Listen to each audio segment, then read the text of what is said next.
And then and I went to prison for 5 years. When I got out of prison in 2003, I paid child support from that day until just February of last year when I lost my job. Only because they garnished your wages. Absolutely, that's what they do. And I actually asked my public defender, where's the proof? I've yet to see proof that the child's mine. Mr. Manser, you are not Oh, God. his father. Oh, man. 5 years in prison. Dylan, I'm sorry, bro. This is why. This is why I did what I did. But this is nothing I made up. The lab did You it. made it all up. No, I did not. Well, those results I apparently don't know are made any up. of those people on that form. Oh, my God. This is clearly the most shocking Very much. news we've ever gotten in this courtroom. Oh, my God. She should be convicted of some crime. No, I should not. I didn't. That is fraud. Mr. Manser, Miss Sear, do you know? Yes, ma'am. You know who his father is. Yes, I talk to him still. You cannot stand there and really suggest that you cannot comprehend why this man would not have any type of ill feeling, frustration, or regret as it relates to anything involving you. 5 years in prison. And then I say, do you know who your son's father is? And you say, yes, I'm still in touch with him. That is a really huge pill to swallow. Dylan? At least have the decency to tell me, like, yo, this isn't working. Because I've had some mad experiences in terms of, like, going out to eat with someone and then, like, while she was walking back to her car or whatever, blocked me on everything I didn't know. Really? Yeah. But Mad. did she know you were disabled before you got there? We had this conversation. Yeah. That's mad. That's wickedness, though. Well, that's just one example. Yeah. I had to go to work like a few hours later. That's not Hey, nice. hot. You know what? Yeah, man. We're all men in here. Yeah, heartbreak's hard, bro. It's not rough. It's rough. It's rough. Guys, I'm telling you, getting married is the best thing that ever happened to me. Okay, listen to me. I have 5 seconds. I used to be rich with long hair. Now look what happened to me. Don't do the same mistake as I did. Men get pregnant. Depends. I know. What does it depend on? I know trans men that can get pregnant. That means it's a woman. Only one sex can get That's pregnant. a circular argument. That's It's not a begging the circular question. argument. Yeah. It's proving my thing. There is a truth, a concrete truth. You have to be born with a uterus to have a baby. Only women can get pregnant. The fact that we've arrived in a society where Right, and that's the part I'm disagreeing with. That's the part I'm disagreeing There's with. nothing to disagree with it. These are facts. So you can say that this person who is pregnant identifies as a man. That person was born a woman. I can tell you that every single time because only women can have sex because there are concrete truths about life. Have babies. Can have babies, pardon. And that is a hard truth about life. You cannot make that go away because you want to call a man, somebody who has a beard and dresses like a dude a woman. Only if it's pregnant, I can tell you exactly what it is. It's a Hey, excuse me. Yeah, what's up? Can you help me unload this bar? I just can't seem to get the weight off. Do you just deadlift it? Yeah, I just have a really hard time getting it off the barbell. You got it. You just 145. You got women power, am I right? Yeah, use those quads, bro. What up, pussy? What the fuck? Wanna watch me just kick your frickin' booty? I'm wrecked, so I'm not gonna be playing well today. Did you just say you wrecked? No, I'm wrecked. I had a car crash the other day, so I'm just getting out here and swinging a little bit. Oh gosh, well now I can't leave you because I'd break your heart. I know. This is our first date? Yep. As a 28-year-old toddler that spilled everything.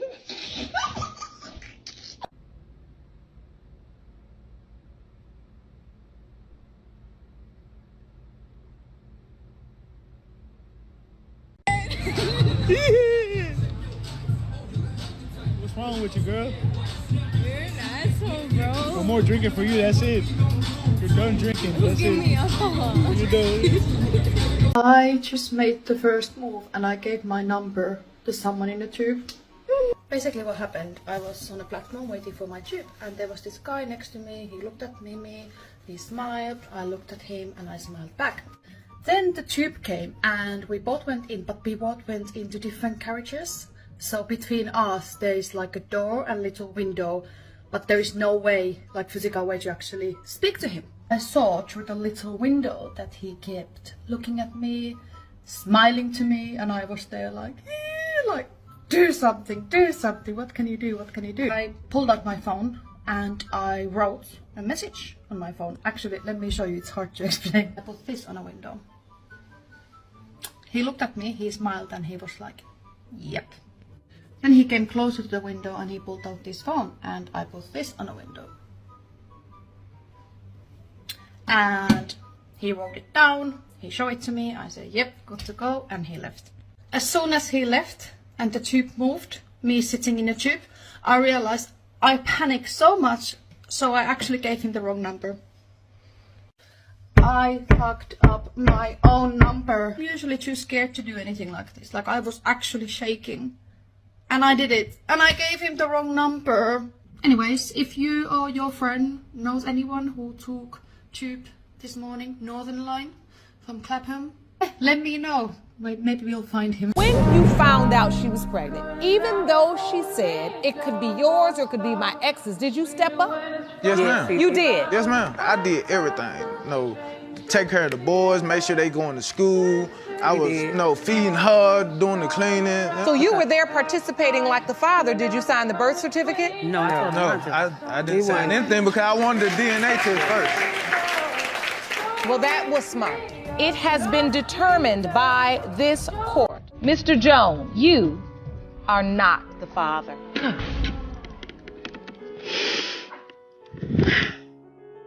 I didn't know. Yeah. You okay, Mr. Jones? I'm ready to go. I'm sorry. I hope you will find comfort in knowing that you did the right thing. You spent 5 years in prison for failing to pay child support for the defendant, Ms. Sears' son, Dylan. That's right. Mr. Manser, you are not Oh, God. his father. Oh, man. 5 years in prison. She should be convicted of some crime. No, I should not. I didn't. That is fraud. But wait! Are you gonna pay for these groceries a week? I don't have enough money. I don't have enough. Pretty bad. I have to feed my 1-year-old, and you telling me so you can date me, but you can't pay for this stuff. That's what you telling me? Is that what you telling me? See, that's how these guys do, baby. They take you out on dates and don't want to pay for your stuff, and then he know I got a 1-year-old baby. You don't even want to buy my baby clothes. That's how guys do nowadays. They just date you. $472. Okay, are you gonna be paying today? How are you paying? Yeah, this how it is. Guys be wearing the hottest shoes. Thank you. $200 and $300 worth of shoes and don't even want to pay for the stuff I had to pay for, yeah, because I've been dating this guy for about maybe 2 to 3 days. And baby, this how they do. But I just went ahead. I'm probably gonna break up with him though, baby, because I ain't got time. You can trigger a man the way that you want to trigger him. You then control how he thinks and how he feels.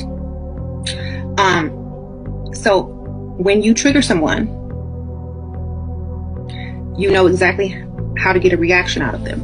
You know exactly what to say, when to say it, how to say it, who to say it to, when to say it, or whatever. I was a feminist when feminism was about equality, about levelling the playing field, giving women an opportunity to find their rightful place, particularly in the public world, which was tremendously important and exciting when we achieved that. But what feminism today, to me, is all about advantaging women at the expense of men. And it's become very much caught up in the demonisation of males, presenting them always at a disadvantage. And I don't want to have any part of that. I was writing recently about boys' education, which is something I've written about for many decades.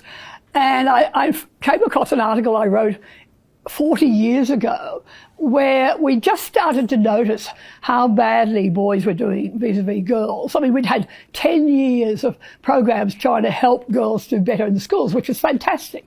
And a lot of girls who had been held back by traditional assumptions about, girls not speaking up and girls not doing well in maths were now beginning to shine, which was a fantastic thing. But what was becoming very obvious is there were also a lot of boys falling behind and not achieving their potential.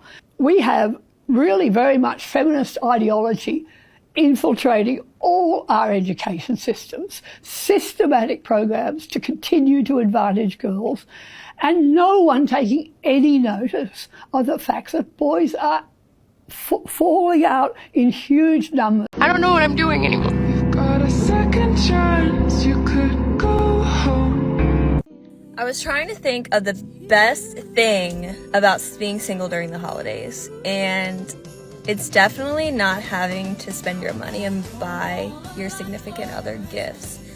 But then I got to thinking, and I was like, well, you love spending money, you love shopping, and you love shopping for other people. So joke's on you, and you're very single. Like for women as well, your appearance really has to do with everything too. So more prettier women, you know, might have a higher body count rather than a woman who just looks like a regular citizen, you know what I'm saying? Okay. But so you're saying that the pretty girls, they get more attention, so their body count may be higher, a regular girl get less attention, body count probably lower? Yeah. I would say the uglier girl has a higher body count because she's more likely to have self-esteem issues. So the person that has self-esteem issues, they need more validation, right? So then she's going to seek out more attention because she's not getting as much, and she's more likely to hop on it for some validation than a pretty girl that's getting so much validation. I got my braces back on and my dentist told me something interesting. Do you know that today my dentist was like extra nice to me? But he's always nice, but he was like extra nice.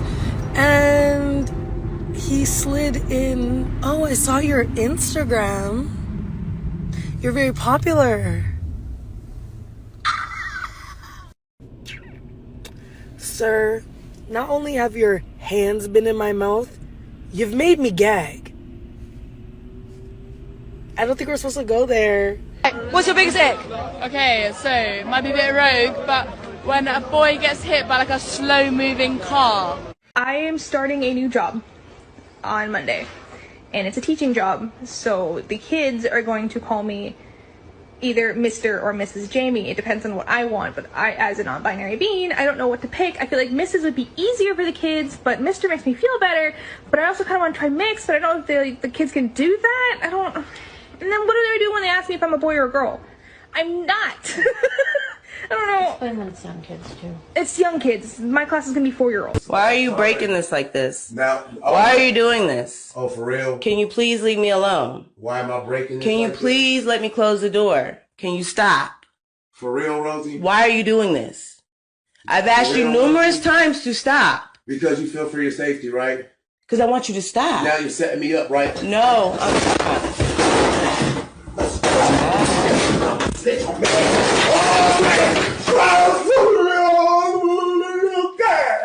It's Saturday night.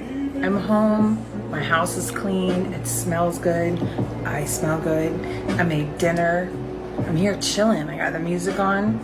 Where is my man at? I don't know who needs to hear this, but do not, I repeat, do not download any dating apps. They're all the same. You're thinking it's fall, and how cute would it be to be doing fall things with some guy? Well, guess what? That guy on Tinder is not going to text you and say, let's go pumpkin picking. Doesn't that sound cute? He will, however, text you after the bar at 3 a.m. and say, are you up? Can I come over? What are you doing? This is a hard one. I had a pretty good time on the date.